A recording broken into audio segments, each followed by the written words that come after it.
Also, wie der Peter schon gesagt hat, wir sind ja da in dem Prediger Jakobus Brief und wir haben ja da verschiedene Themen, haben wir ja da schon durchgenommen, haben wir schon gehört, was der Jakobus so alles zu sagen hat. Und das ist wirklich eine extreme Herausforderung, die er da macht. Und ich sehe einfach irgendwie eine von diesen, beziehungsweise ich versuche jetzt mal Hochdeutsch zu reden, und vielleicht geht das auch nicht, ich weiß nicht, aber ich probiere es mal. Also, eben das, er hat dann auch eine tragende Säule von diesem Brief ist ja auch die Stelle im Jakobusbrief, wo es heißt, wir sollen Täter des Wortes sein und nicht nur Hörer. Und der Nachsatz wäre dann eigentlich, sonst betrügt ihr euch selbst. Und da sehen wir einfach, der Jakobus ihm ist das ein mega Anliegen gewesen, also ihm war es ein großes Anliegen, dass die Leute in der Gemeinde wirklich auch ihr Glaubensleben so ausleben. Jakobus selber blieb bis zu seinem Ende in Jerusalem. Also Petrus, der war schon lange weggegangen, Jakobus war immer noch da als eine der Säulen in der Gemeinde. Und er blieb bis zu seinem Lebensende in Jerusalem. Und da heißt es dann so ein Kirchengeschichtsschreiber, der heißt Eusebius, so ein Grieche, der hat dann eine Geschichte aufgenommen von einem Mann namens Hegesippus. Und dieser Hegesippus hat sich daran erinnert, wie der Jakobus gestorben ist. Das war im Jahre 62 nach Christus, ist der Jakobus, der Märtyrertod, gestorben. Und zwar wurde er auf Geheiß vom hohen Priester Ananias von der Zinne des Tempels in Jerusalem gestürzt. Und so fand er sein Leben ein Ende. Und da ist natürlich auch für mich schon ein bisschen die Frage aufgeploppt, würden wir als Christen dieses gleiche Schicksal wirklich auch auf uns nehmen wollen? Das ist schon eine Herausforderung. Ich weiß nicht, wie ich jetzt diese Frage beantworten würde. Aber ja, schon eine erste herausfordernde Frage. Jakobus er hat eben auch gecheckt, dass viele von der Gemeinde in der Gefahr standen, laut zu werden oder wegzugehen, abzufallen vom Glaubensweg. Und das war wirklich ein Anliegen, dass die Menschen in der Gemeinde drin integriert werden konnten und wieder in der Gemeinde ihren Heimatplatz hatten. Ja. Also das ist eigentlich das Anliegen vom ganzen Jakobusbrief eigentlich. Und also es ist herausfordernd, aber er hat das so immer wieder zu Papier gebracht. Und ich möchte jetzt am Anfang der Predigt noch beten für diese Predigt. Jesus, danke, dass du da bist. Danke, dass du jetzt einfach unsere Herzen öffnest für das, was du uns sagen möchtest. Dass wir Bereitschaft haben zu hören und auch das, was wir hören, dann auch, ich glaube, aus uns selbst können wir das nicht, aus der Kraft des Heiligen Geistes das auch umzusetzen. Danke, Amen. Okay, nehmen wir mal an, du bist am Computer und arbeitest da und du hast da E-Mails, die du bearbeitest. Und wenn du so die ins E-Mail reinschaust, dann hast du ja nur so ein kleines File. Und das ist dann, man weiß, das ist eine komprimierte Datei. Du öffnest sie und dann sind vielleicht 1, 2, 10 Seiten, die du öffnest. Die Info, die du brauchst, ist da drin. Und so kommt mir der Jakobusbrief auch ein bisschen entgegen. Er ploppt immer wieder so Files auf. Und geht dann auch von einem Thema zum anderen, zwar relativ knackig und schnell und knallhart einfach irgendwie. Das ist es, fertig, Tag, gehen wir weiter zum nächsten Thema. Und ich möchte jetzt gerade den Text lesen, mal aus Jakobus 5, Vers 7 bis 11. Und er schreibt da: Habt nun Geduld, Brüder, bis zur Ankunft des Herrn. Siehe, der Bauer wartet auf die kostbare Frucht der Erde und hat Geduld ihretwegen, bis sie den Frühregen und Spätregen empfange. Habt auch ihr Geduld, stärkt eure Herzen, denn die Ankunft des Herrn ist nahe herbeigekommen. Seufzt nicht gegeneinander, damit ihr nicht gerichtet werdet. Siehe, der Richter steht schon vor der Tür. Nehmt, Brüder, zum Vorbild des Leidens und der Geduld die Propheten, die im Namen des Herrn geredet haben. Siehe, wir preisen die glückselig, die ausgeharrt haben. Vom Ausharren Hiobs habt ihr gehört und das Ende des Herrn habt ihr gesehen, dass der Herr voll innigen Mitgefühls und barmherzig ist. Also, das Thema von diesen Versen ist eigentlich, das Hauptthema ist eigentlich, spricht der Jakobus eigentlich die Geduld an. Also wir sollen geduldig sein. Woraus? Wir sollen geduldig sein in der Sicht auf das Kommen des Herrn Jesus Christus. Und dann spricht er aber auch in diesen Versen noch wieder so Unterthemen an. Also das ploppt dann richtig da so hinein. Zum Beispiel im Vers 7 erinnert uns der Jakobus daran, wirklich geduldig zu sein und auch die Ankunft, einfach bereit zu sein auf die Ankunft unseres Herrn Jesus Christus. Und er nimmt hier das Bild eines Bauern. Letzten Sonntag waren wir auf dem Bauernhof und da haben wir auch die Früchte gesehen, die da schon auf den Tischen waren. Und haben einfach gesehen, er nimmt das Bild eines Bauern, also eigentlich ein selbsterklärendes Bild. Jakobus nimmt oft selbsterklärende Bilder. Ich weiß gar nicht eigentlich, warum ich hier stehe, weil eigentlich hat er so prägnant immer auf den Punkt gebracht, dass man eigentlich wirklich, auch fast der Dümmste muss merken, was er hier gemeint hat. Also, wir sollen geduldig sein, bis Jesus wiederkommt. Und das Bild eines Bauern, der den Samen aussät, in den Acker gibt, erwartet Regen, Spätregen, Frühregen und all das Wetter, die Sonne und die Frucht gedeiht und am Ende ist dann auch die Erntezeit. Und genau so sollen wir auch uns in der Geduld üben. Dann in Vers 8, da geht es weiter, also nimmt der Bauer, dann kommt das nächste Pfeil, das aufploppt, habt Geduld und stärkt eure Herzen. Also das nächste. Und er sagt, wir sollen unsere Herzen stärken, also unsere Seele, unsere Seele stärken im Glauben. Und die Frage ist nun, wie soll das geschehen? Dass unsere Herzen nicht verzagen, sondern gestärkt werden. Und ich denke einfach, indem wir das einander Mut zusprechen, in Situationen, wo es vielleicht nicht so gut geht oder wo wir ein bisschen flau sind. Wir sollen unsere Hoffnung auf den Herrn Jesus setzen, also wir sollen einander Mut machen, den Blick auf Jesus zu richten. Denn Jesus, er ist ja auch der Anfänger und er ist der Vollender unseres Glaubens. So wie es eigentlich der Hebräer-Schreiber schreibt in Hebräer 12, Vers 2. Also einander stützen, das Herz stärken. Also das war das Thema von Vers 8. Dann geht er gleich zum neuen Thema, ploppt da Vers 9 auf. Wir sollen nicht Richter über andere sein, sonst werden wir genauso von Gott gerichtet werden. Zack, zack, klarer Fall. Also redet nicht übereinander, kritisiert einander nicht, sondern geht in der Liebe miteinander um. Das ist eigentlich das Thema von diesem Vers 9. Und hat aber auch wieder mit der Wiederkunft zu tun, weil er sagt ja dann auch, seid vorsichtig, der Richter steht schon vor der Tür. Also da meint er wieder die Ankunft von Jesus. Und Jesus hat ja dann auch in Matthäus auch gesagt, Kapitel 7, Vers 1, 2 sagt er, richtet nicht andere, damit Gott euch nicht verurteilt. Denn euer Urteil wird auf euch zurückfallen. Und mit dem Maß, mit dem wir messen, wird uns gemessen werden. Also das ist eigentlich eine Herausforderung, eben nicht so zu handeln, wie wir das eigentlich aus der menschlichen Sicht tun würden. Dann Vers 10 und 11. Da erinnert uns Jakobus einfach an Vorbilder, die wir haben, aus der alten Zeit, aus der Vorzeit, langer Vorzeit. Das sind Vorbilder wie die Propheten, die im Namen Gottes geredet haben. Die meisten sind Märtyrertod gestorben, weil sie waren unangenehm. Man hat das nicht hören wollen, was Gott dem Volk mitteilte und damit wurden sie einfach dann liquidiert. Er hat auch hier eine besondere Person hervorgehoben, den Hiob. Auch ein Mensch aus dem Alten Testament. Viele kennen die Geschichte.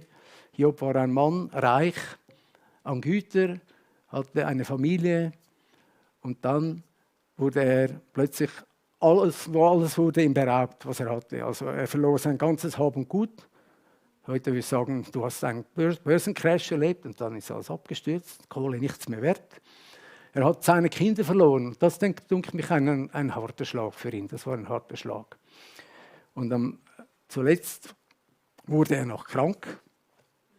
Also er war eigentlich sterbenskrank und kratzte sich in seinen Geschwüren mit der Scherbe und so weiter. Also ein hartes Schicksal. Und seine Frau hat ihm geraten, hey, stirb doch endlich und sagt einem Gott ab, das bringt alles nichts mehr. Und Hiob hat nicht auf diese Worte gehört, er hat festgehalten am Glauben an Gott. Und durch das ist er eigentlich ein Bild von Geduld geworden für uns auch. Also er hat geduldig in seiner Krankheit ausgeharrt gegen alle Widerstände, die da waren. Und er hat sich da durchgebissen, kann man sagen. Und Hiob hatte dann wirklich auch eine Begegnung mit Gott. Das war eine intensive Begegnung. Gott hat ihm ein paar Fragen gestellt. Aha. Und da hat es ihm geklingelt. Ich habe nur mit dem Kopf geglaubt, nicht mit dem Herzen. Und dann hat er gesagt, ich hatte von dir nur vom Hören sagen vernommen, aber nun hat mein Auge dich gesehen. Also da war der von Kopfglaube, also der Verstandesglaube, wurde dann eigentlich zu einem Herzensglauben, auch beim Hiob. Er hat Geduld bewahrt. Vers 12, wieder ein neues Pfeil, völlig ein anderes Thema eigentlich. Da geht es darum, um die Wahrheit. Vor allem aber, meine Brüder, schwört nicht, weder beim Himmel, noch bei der Erde, noch irgendeinem anderen Eid. Es sei aber euer Ja ein Ja, euer Nein ein Nein, damit ihr nicht unter ein Gericht fallt. Also eigentlich, kurzbündig gesagt, lebt in der Wahrheit. Wenn ihr sagt, wir machen das, dann machen wir das. Und dann denken wir nicht, nein, ich mache jetzt das nicht, das interessiert mich nicht. Nein, wir sollen bei der Wahrheit bleiben, ein wahrhaftiges Leben führen.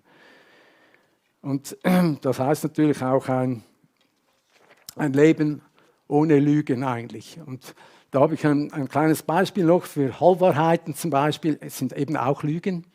Und da war so eine kleine Anekdote, da waren 2 Diebe im Gefängnis. Der eine fragt den anderen, was hast du verbockt, damit du hier bist? Und er sagte, ich habe ein Seil gestohlen. Ah, du hast ein Seil gestohlen, deswegen bist du im Gefängnis, fragt der Erste. Naja, am anderen Ende des Seils hing eben noch eine Kuh. Also, da sind wir auch wieder bei der Wahrheit. Halbwahrheit ist ebenso auch eigentlich eine Lüge. Und jetzt kommen wir eigentlich zum eigentlichen Thema, nämlich das sind dann die Verse 13 bis 18 von Jakobus. Er sagt, leidet jemand unter euch? Er bete. Ist jemand guten Mutes? Der singe Psalmen. Ist jemand krank unter euch? Er rufe die Ältesten der Gemeinde zu sich und sie mögen über ihn beten und ihn mit Öl salben im Namen des Herrn. Und das Gebet des Glaubens wird den Kranken retten und der Herr wird ihn aufrichten und wenn er Sünden begangen hat, wird ihm vergeben werden. Bekennet einander nun die Sünden und betet füreinander, damit ihr gesund werdet. Viel vermag eines gerechten Gebet in seiner Wirkung. Elia war ein Mensch von gleichen Gemütsbewegungen wie wir und er betete inständig, dass es nicht regnen möge und es regnete nicht auf der Erde 3 Jahre und 6 Monate. Und wieder betete er und der Himmel gab Regen und die Erde brachte ihre Frucht hervor. Also schlicht gesagt eigentlich, hier sehen wir ganz klar, dass es hier um einen gewaltigen seelsorgerlichen Text geht, den Jakobus hier erwähnt.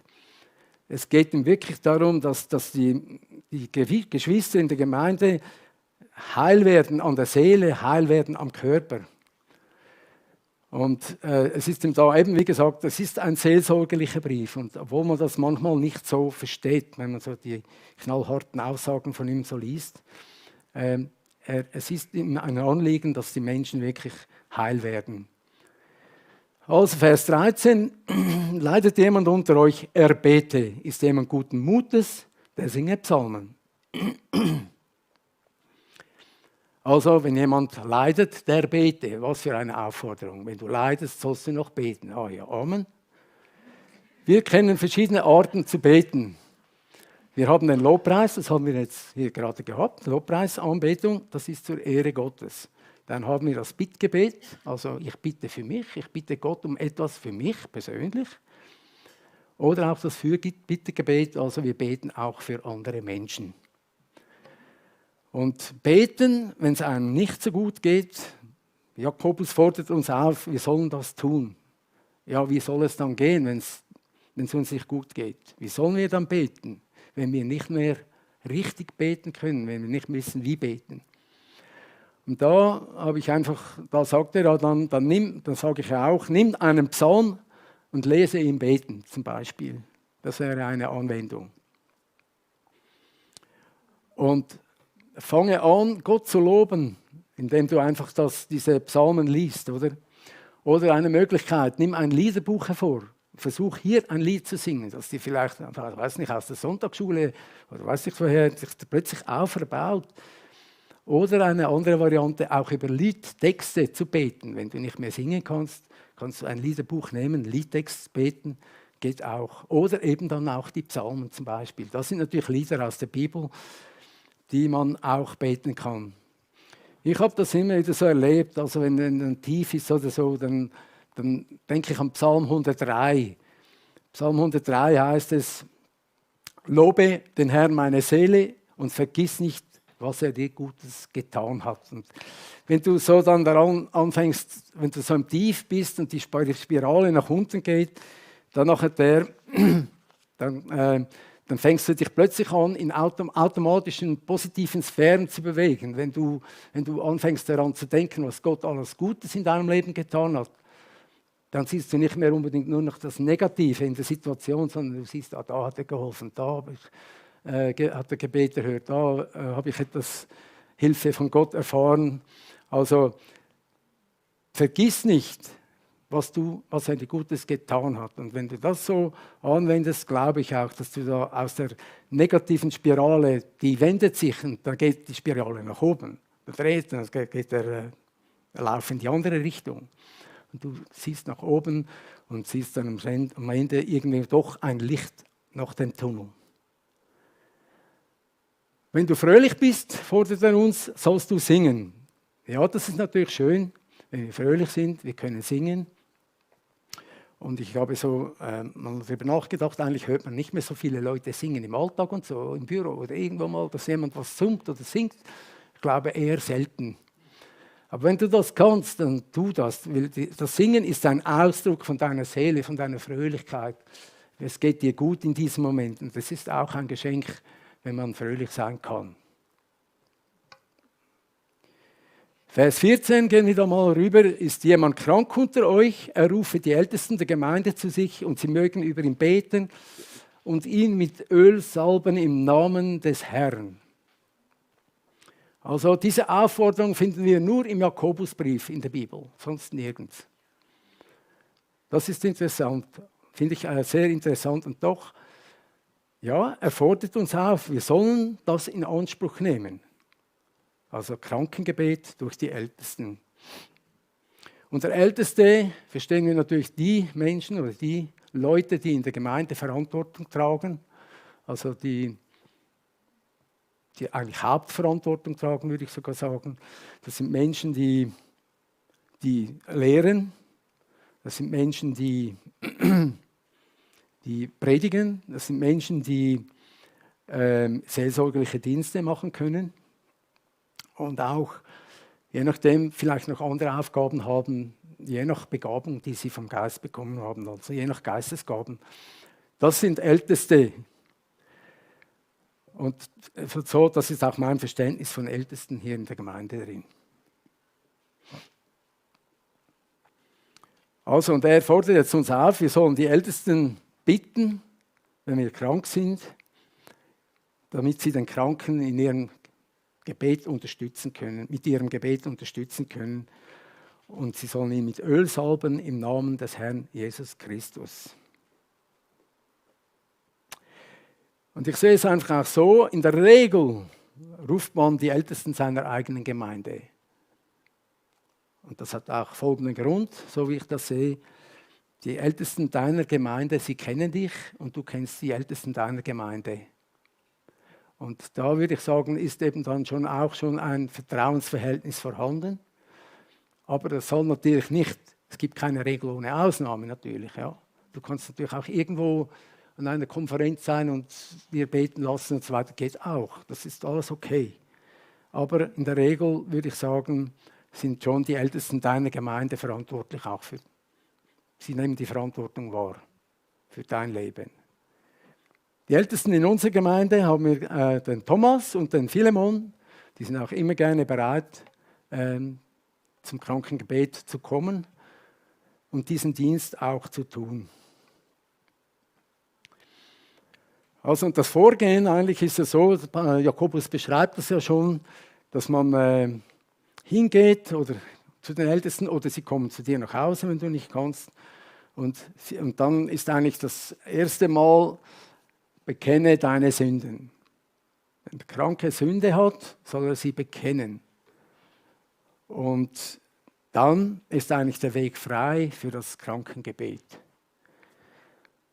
Kann aber auch sein, würde ich jetzt sagen, dass der Kranke keine Sünde hat, jetzt die er bekennen muss. Dann muss er auch keine Sünde bekennen. Also man muss nicht etwas erzwingen, sondern es kann einfach sein, dass du krank bist und froh bist, wenn die Ältesten kommen und für dich beten.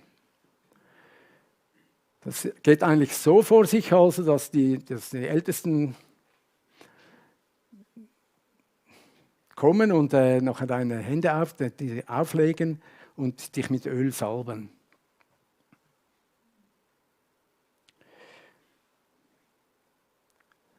Und dann wirst du eigentlich gesund werden, oder gerettet werden, sagt es da. Vers 15, das Gebet des Glaubens wird den Kranken retten und der Herr wird ihn aufrichten und wenn er Sünden begangen hat, wird ihm vergeben werden. Also hier heißt es, das Gebet zusammen mit den Ältesten wird den Kranken retten und ihn stärken. Bei der Krankheit, Beispiel, kann es sich um eine reine körperliche Krankheit handeln, die sich zum Beispiel durch Stress, Dauerstress, Hektik, zur Schlaflosigkeit kommt, vielleicht dann auch zur Erschöpfung irgendwo führt. Und dann merkt man, ja, ich bin krank, in meiner Seele drin irgendwo durch den Stress, ich habe das Gebet nötig.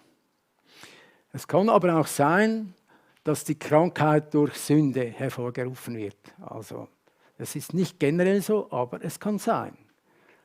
Und dann kann es sein, dass die Ursache dich dann irgendwie so beschäftigt und fertig macht, bis sich das irgendwo in Krankheitssymptomen offenbart.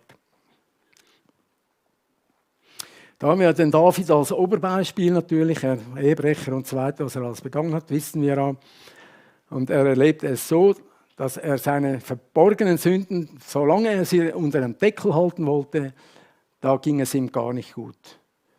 Also er hatte körperliche und auch seelische Symptome, weil er einfach nicht mehr konnte.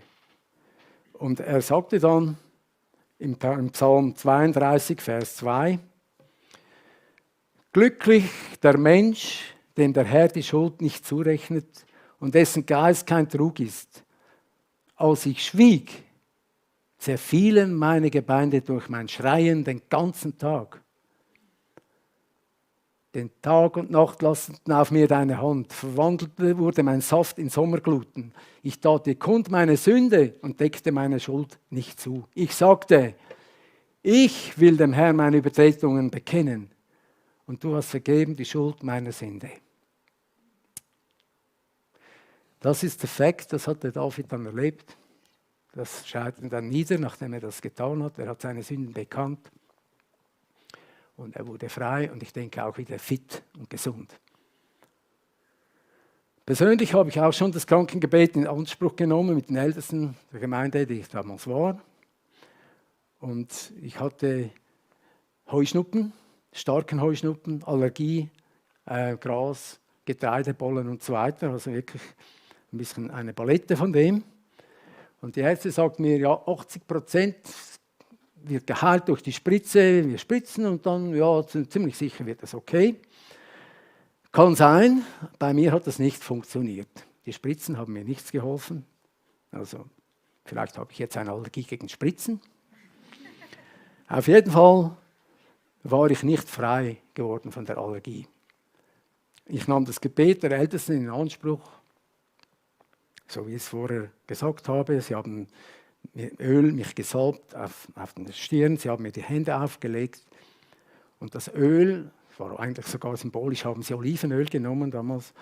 Und das Öl ist ja eigentlich auch ein Symbol, ein Zeichen für den Heiligen Geist. Es ist nicht das Öl, das mich heilt. Es ist nicht wirklich die Handauflegung der Ältesten, nicht die Ältesten heilen mich, sondern wenn ich geheilt werde, dann werde ich durch Gott geheilt. Er hat dieses Gebet erhört in meiner Angelegenheit und hat mich von dieser Allergie befreit. Ich habe nie mehr ein Problem gehabt. Und auch haben wir das nochmal in Anspruch genommen, das Krankengebet mit den Ältesten. Also ein Ältester und seine Frau sind zu uns nach Hause gekommen. Unsere älteste Tochter hatte als Baby ein Loch in der Herzwand. Wir haben dafür gebetet und sie ist gesund geworden. Sie rennt heute, also sie steigt heute die Berge hoch. Die Frage stellt sich jetzt aber, wird jeder durch das Krankengebet geheilt? Und ich behaupte in erster Linie, ja. Warum? Ich würde jetzt mal sagen, er wird geheilt. Körperliche Krankheiten werden vielleicht nicht in jedem Fall geheilt, aber ich glaube, dass die seelischen Krankheiten zuerst mal geheilt werden. Gott möchte, dass die Seele geheilt wird. Ihm ist die Seele ein Anliegen. Der Körper ist, soweit ich sagen möchte, eigentlich ein bisschen sekundär, weil der Körper wird eines Tages vergehen, ja? Aber die Seele bleibt in Ewigkeit. Also ich glaube, dass Gott heilen will, wenn nicht in diesem irdischen Leben, dann bestimmt in der Ewigkeit.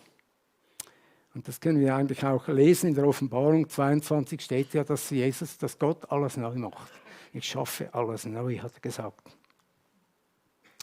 Also er vergibt uns und heilt uns. Paulus, er selber die Gabe des Krankengebets hatte. Er hatte die Gabe der Heilung. Selber betete zu Gott und Gott hat ihm dreimal gesagt, nada, ich heile dich nicht. Er ließ ihm sein Gebrechen und er sagte ihm auch die Erklärung dazu. Er sagte ihm, lass dir an meiner Gnade Genüge haben, denn meine Kraft ist in dem Schwachen mächtig. Also er hat da den Paulus ein bisschen tiefer halten wollen. Ja. Einfach zum uns zu sagen in unserer Gemeinde, ich möchte euch wirklich auch ermutigen, wenn du krank bist oder ein Gebrechen hast, dann nimm doch das Gebet der Ältesten in Anspruch. Ob du geheilt wirst oder nicht, das steht dann nicht in unserem Willen, sondern in Gottes Willen. So wie wir auch beten, dein Wille geschehe, wie im Himmel, so auf Erden, so müssen wir auch lernen, seinen Willen auch in diesem Punkt anzunehmen. Vers 16, bekennt nun einander die Sünden, betet füreinander, damit ihr gesund werdet. Viel vermag eines gerechten Gebet in seiner Wirkung. Also, das ist eine krasse Herausforderung, sorry, also wirklich. Wir sollen einander die Sünden bekennen. Wer macht das schon gerne? Also, er fordert uns auf, die Seelsorge in Anspruch zu nehmen. Und er möchte auch, dass wir auch da wirklich Heil erfahren, Heil erleben in der Seelsorge. Und die Seelsorge, da gibt es natürlich viele Möglichkeiten. Du kannst mit deinem Freund, mit deiner Freundin, wenn du wirklich ein tiefes Verhältnis hast, könnt ihr miteinander das machen, einander anvertrauen, was da vielleicht schief gelaufen ist. Die andere Möglichkeit wäre ein Hauskreis. Wenn das Vertrauen untereinander da ist, dann kann man das auch natürlich im Hauskreis tun zum Beispiel. Oder du kannst natürlich auch die Ältesten auch in dem Punkt ansprechen oder auch ein Seelsorgeteam in der Gemeinde, die für das auch da sind, die auch bereit sind, auch da für dich zu beten und deine Anliegen anzuhören. Oder auch deine Schuld, deine Sünden auch anzuhören, aber auch dann vor Gott niederzulegen. Dazu gibt es ja auch, das hat ja auch Galater 1 Galater 6, 1 und 2, da gibt es noch einen Vers, aber der sagt dann eben, das zeigt dann, wenn du den Vers da mal liest oder so, Galater 6, 1 und 2, dass der Seelsorgende und der Seelsorger, sie sind auf der gleichen Ebene. Wir sind Menschen, also es stelle sich keiner über den anderen, weil dann wäre das eine falsche Sicht von Seelsorge. Und auch wenn wir eben einander Sünden bekennen, dann werden wir frei von unseren Belastungen, von unseren inneren Belastungen, wie David das schon da im Psalm gesagt hat.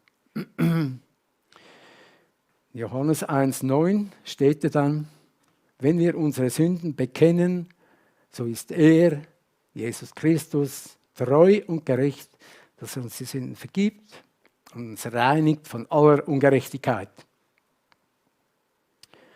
Also das Gebet des Gerechten vermag viel, wenn es ernstlich ist. Die Gerechten sind jene Menschen, die Jesus Christus in ihr Leben aufgenommen haben, jene Menschen, die Vergebung erfahren haben in ihrem Leben und jene Menschen, die mit Jesus Christus Tag für Tag leben und leben wollen.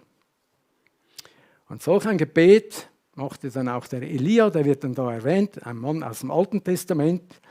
Elia war ein Mensch von gleiche Gemütsbewegungen wie wir.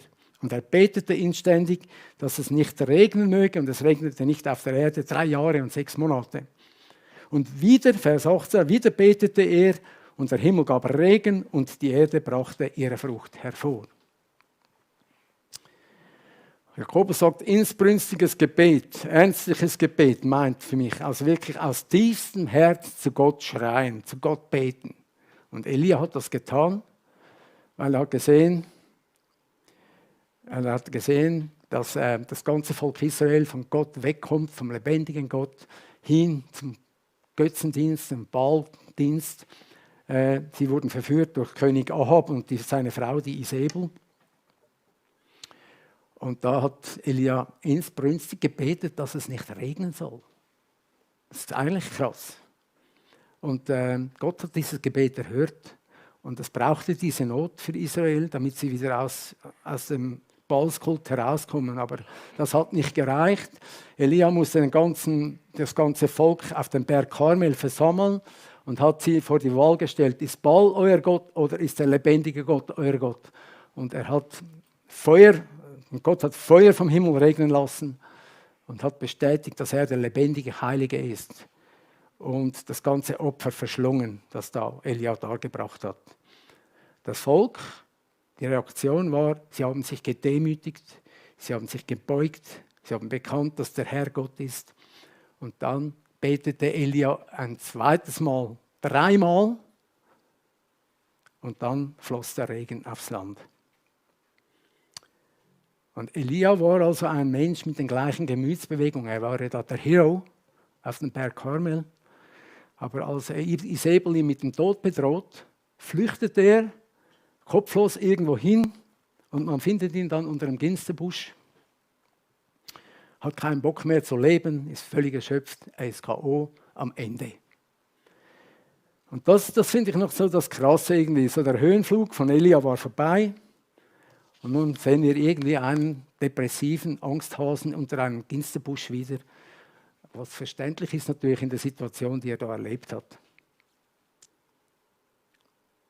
Also wir sehen, auch er hatte die gleichen Gefühlsausbrüche wie wir. Auch er, der Elia, war den gleichen Umständen ausgeliefert wie wir Menschen. Also, und er hat gebetet, Gott hat gehört. Also gilt das nicht auch für uns? Natürlich, klar.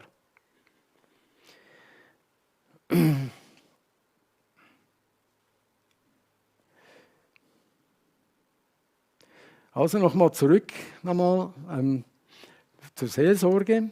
Deshalb ist Seelsorge für uns Christen auch wichtig. Sie ist wichtig, weil eben Gott auch unsere Gebete erhört und wir diese in Anspruch nehmen, werden wir geheilt von Sünden und Verletzungen. Aber es gibt auch Hindernisse, gerade in der Seelsorge, die da sind, wo ich sage, ich brauche keine Hilfe, ich schaffe das allein. Oder, naja, es muss niemand wissen, dass ich krank bin, das geht niemand etwas an, das ist meine Sache. Oder ein anderes Problem, die Gleichgültigkeit ist ein solches Hindernis. Also wenn du der Sünde gegenüber schon gleichgültig geworden bist und dein Gewissen abgestumpft ist, dann ist das natürlich ein weiteres Hindernis, damit du geheilt werden kannst. Und natürlich vor allem der Unglaube, der steht ja auch da. Unglaube, also wenn ich nicht glaube, dass mein Gebet erhört wird, wieso soll ich dann noch beten? Also bringt ja nichts. Und dann kommt da noch ein weiteres Hindernis, das habe ich so ein bisschen stark erlebt, das ist dann die Scham. Also man schämt sich ja, wenn du in die Seelsorge gehen musst. Also ich muss mich schämen. Wenn ich das bekennen muss, was ich getan habe, dann schäme ich mich für das, oder? Aber ich werde frei dadurch. Und ich habe erlebt, dass ich in meinem Leben Sachen gemacht habe, die nicht gut waren. Und jedes Mal, wenn diese Dinge mir wieder in den Sinn gekommen sind, dann hat mich das irgendwie einfach, hat das mich beschämt, wirklich. Das hat mich beschämt. Und obwohl ich das in der Seelsorge schon lange bekannt habe und freigesprochen wurde und so weiter und so weiter, aber es hat mich doch immer noch beschämt. Und da war ich dann in einer Gemeinde, haben wir ein Lied gesungen und in dem Lied heißt es, ein Königskind hast du aus mir gemacht, mir meine Scham weggenommen, mich gekleidet mit Pracht. Also so ist Gott. Er will das. Er will uns frei machen von dem, was wir verbockt haben. Und er kleidet uns sogar noch mit Pracht. Das muss ich dir vorstellen. Ja? So ist er. Und in diesem Moment habe ich das so erlebt, das war dann schon es war eine Gottesbegegnung in dem Moment. Und da war es mir klar geworden, er hat meine Scham ans Kreuz hinaufgetragen. Er hat sie weggenommen für immer. Ich kann aufrecht gehen, ich muss mich nicht mehr schämen. Auch wenn diese Bilder kommen, es hat keine Kraft mehr in meinem Leben. Das hat mich befreit und hat mich mit viel Freude und Dankbarkeit erfüllt, muss ich sagen. Und dann heißt es ja in Johannes 8,36, wenn der Sohn, also Jesus Christus, uns frei macht, dann seid ihr wirklich frei. Wirklich frei. Das habe ich so erlebt. Dann kommen wir noch auch zu dem Vers, den kennen ja eigentlich viele von uns auch, Jesaja, Verse 4 und 5. Ich lese die noch so einfach so noch ein bisschen als Nachhall. Er, Jesus Christus, hat die Krankheit auf sich genommen, die für uns bestimmt waren und die Schmerzen erlitten, die wir verdient hatten. Die Strafe für unsere Schuld traf ihn und wir sind gerettet. Und da sind wir dann wieder bei der Aussage, wenn du das Ältestengebet in Anspruch nimmst, die Seele oder der Kranke wird gerettet. Es steht nicht hier, er wird geheilt, gerettet. Und das ist eigentlich das, was das hier meint. Jesus hat uns gerettet, er hat unsere Schuld auf sich genommen. Vers 19 und 20, kurz zum Schluss, machen wir Sekt, wieder Jakobus. Meine Brüder, wenn jemand unter euch von der Wahrheit abirrt und jemand ihn zurückführt, so wisst, dass der, welcher einen Sünder von der Verirrung seines Weges zurückführt, dass dessen Seele vom Tod retten und eine Menge von Sünden bedecken wird. Also hier geht es nochmals, eigentlich das ist noch das der Crescendo eigentlich vom Jakobusbrief, obwohl das kurz und sec ist, wie immer, quasi, wir haben eine Verantwortung einander gegenüber. Und wenn wir sehen, dass jemand vom Glauben am Abirren ist, dass wir versuchen, den mit Liebe wieder zurückzubringen und dass er auch wieder seinen Platz im Glaubensleben, aber auch seinen Platz wieder in der Gemeinde finden kann. Es ist ihm ein sehr großes Anliegen und ich glaube, das ist die Quintessenz eigentlich vom ganzen Brief eigentlich dann auch. Er möchte nicht, dass Menschen aus der Gemeinde weggehen und verloren gehen. So haben wir eine Pflicht eigentlich ein Stück weit auch auf die anderen Menschen zu achten und versuchen sie wieder auf ihren Glaubensweg zurückzuführen. Voraussetzung ist natürlich, dass der abirrt, auch wieder bereit ist, umzukehren, Buße zu tun, wieder neue Schritte zu tun in seinem Leben. Also das ist so ein schneller Abschluss. Jakobus hat kein Epilog oder sowas oder Verabschiedung, sondern einfach wie er so ist, tak, tak, tak, knallhart und so ist es. Und letztendlich haben wir Verantwortung einander gegenüber. Ich glaube, das ist auch eine wichtige Aussage von Jakobus. Und ja, sind wir bereit, auch das alles auf uns zu nehmen, ja, und das zu tun? Das ist die andere Frage. Ich möchte noch beten. Jesus, danke, dass wir den Jakobusbrief haben dürfen. Danke auch für diese Aussagen, auch für die Ermutigung, Ermunterung, dass wir auch, dass du unsere Seele heilen möchtest, da wo wir verletzt sind, da wo wir oder auch krank sind körperlich, dass wir das in Anspruch nehmen dürfen und auch einfach auch das bei den Ältesten auch deponieren dürfen und auf deine Hilfe hoffen dürfen. Danke, dass du uns retten möchtest. Du hast uns gerettet durch dein Opfer am Kreuz von Golgatha.